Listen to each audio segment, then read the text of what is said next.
Silicon city ಬೆಂಗಳೂರಿನಲ್ಲಿ ಹೊಸ ವರ್ಷಾಚರಣೆಗೆ drugs ಪೂರೈಸಲು ಸಿದ್ಧವಾಗಿದ್ದ ಜಾಲಕ್ಕೆ ಸಿಸಿಬಿ ಭರ್ಜರಿ ಶಾಕ್ ನೀಡಿದೆ. ಬೆಂಗಳೂರಿನಲ್ಲಿ ಬರೋಬ್ಬರಿ 28 ಕೋಟಿ ರೂಪಾಯಿ ಮೌಲ್ಯದ ಮಾದಕ ವಸ್ತುಗಳನ್ನು ವಶಪಡಿಸಿಕೊಂಡು ಇಬ್ಬರು ವಿದೇಶಿ ಪ್ರಜೆಗಳನ್ನು ಬಂಧಿಸಲಾಗಿದೆ. ಈ ಸಂಬಂಧ ಪ್ರತ್ಯೇಕ 2 ಪ್ರಕರಣಗಳಲ್ಲಿ ಸಿಸಿಬಿ ಪೊಲೀಸರು ಈ ಕಾರ್ಯಾಚರಣೆಯನ್ನು ನಡೆಸಿದ್ದಾರೆ. ಮೊದಲ ಪ್ರಕರಣದಲ್ಲಿ 20 ಕೋಟಿ ರೂಪಾಯಿ ಮೌಲ್ಯದ 10 ಕೆಜಿ ಎಂಡಿಎಂಎ ಮಾದಕ ವಸ್ತುವನ್ನು ವಶಪಡಿಸಿಕೊಳ್ಳಲಾಗಿದೆ. ಆರೋಪಿಗಳು ಟೀ ಪುಡಿ ಪ್ಯಾಕೆಟ್ಗಳಲ್ಲಿ ಅಡಗಿಸಿಟ್ಟು ಈ ಡ್ರಗ್ಸ್ ಮಾರಾಟಕ್ಕೆ ಯತ್ನಿಸ್ತಾ ಇದ್ರು. ಎರಡನೇ ಪ್ರಕರಣದಲ್ಲಿ ವಿದೇಶದಿಂದ ಬಂದಿದ್ದ 8 ಕೋಟಿ ರೂಪಾಯಿ ಮೌಲ್ಯದ 8 ಕೆಜಿ ಹೈಡ್ರೋ ಗಾಂಜಾವನ್ನ ಚಾಮರಾಜಪೇಟೆಯ ಅಂಚೆ ಕಚೇರಿಯಲ್ಲಿ ಪರಿಶೀಲನೆ ನಡೆಸುವ ವೇಳೆ ಪತ್ತೆ ಹಚ್ಚಿ ವಶಪಡಿಸಿಕೊಳ್ಳಲಾಗಿದೆ. ಒಟ್ಟಾರೆ 28 ಕೋಟಿ ರೂಪಾಯಿ ಮೌಲ್ಯದ ಮಾದಕ ವಸ್ತುಗಳನ್ನು ಸಿಸಿಬಿ ಪೊಲೀಸರು ವಶಕ್ಕೆ ಪಡೆದಿದ್ದಾರೆ.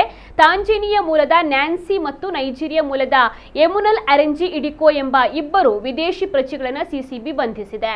ಬಂಧಿತ ನ್ಯಾನ್ಸಿ 3 ವರ್ಷಗಳ ಹಿಂದೆ ಪ್ರವಾಸಿ ವೀಸಾದಡಿ ಭಾರತಕ್ಕೆ ಬಂದಿದ್ದಳು. ಸಂಪಿಗೆಹಳ್ಳಿ ಪೊಲೀಸ್ ಠಾಣಾ ವ್ಯಾಪ್ತಿಯಲ್ಲಿ ವಾಸವಿದ್ದ ಈಕೆ ಡ್ರಗ್ ಪೆಡ್ಲಿಂಗ್ನಲ್ಲಿ ಸಕ್ರಿಯಳಾಗಿದ್ದಳು. ಈಕೆಗೆ ಸಹಕರಿಸ್ತಾ ಇದ್ದ ಮತ್ತೊಬ್ಬ ಆರೋಪಿ ಪರಾರಿಯಾಗಿದ್ದಾನೆ. ಇನ್ನೊಬ್ಬ ಆರೋಪಿ ಎಮುನಲ್ ಅರೆಂಜಿ ಇಡಿಕೋ 4 ವರ್ಷಗಳ ಹಿಂದೆ ವ್ಯಾಪಾರ ವೀಸಾದಡಿ ಭಾರತಕ್ಕೆ ಬಂದಿದ್ದ. ಸಿದ್ದಾಪುರ ಪೊಲೀಸ್ ಠಾಣಾ ವ್ಯಾಪ್ತಿಯಲ್ಲಿ ವಾಸವಾಗಿದ್ದ ಈತ ದೆಹಲಿಯಿಂದ ಡ್ರಗ್ಸ್ ಅನ್ನ ತರಿಸಿ ತನ್ನ ಮನೆಯಲ್ಲಿ ಸಂಗ್ರಹಿಸಿಟ್ಟುಕೊಂಡಿದ್ದ. ಬಂಧಿತ ಆರೋಪಿಗಳು ಸ್ಥಳೀಯರು, ವಿದ್ಯಾರ್ಥಿಗಳು ಮತ್ತು ಐಟಿ-ಬಿಟಿ ಉದ್ಯೋಗಿಗಳನ್ನ ಗುರಿಯಾಗಿಸಿಕೊಂಡು ಹೆಚ್ಚಿನ ಬೆಲೆಗೆ ಡ್ರಗ್ಸ್ ಅನ್ನ ಮಾರಾಟ ಮಾಡ್ತಾ ಇದ್ರು ಎಂದು ತಿಳಿದು ಬಂದಿದೆ.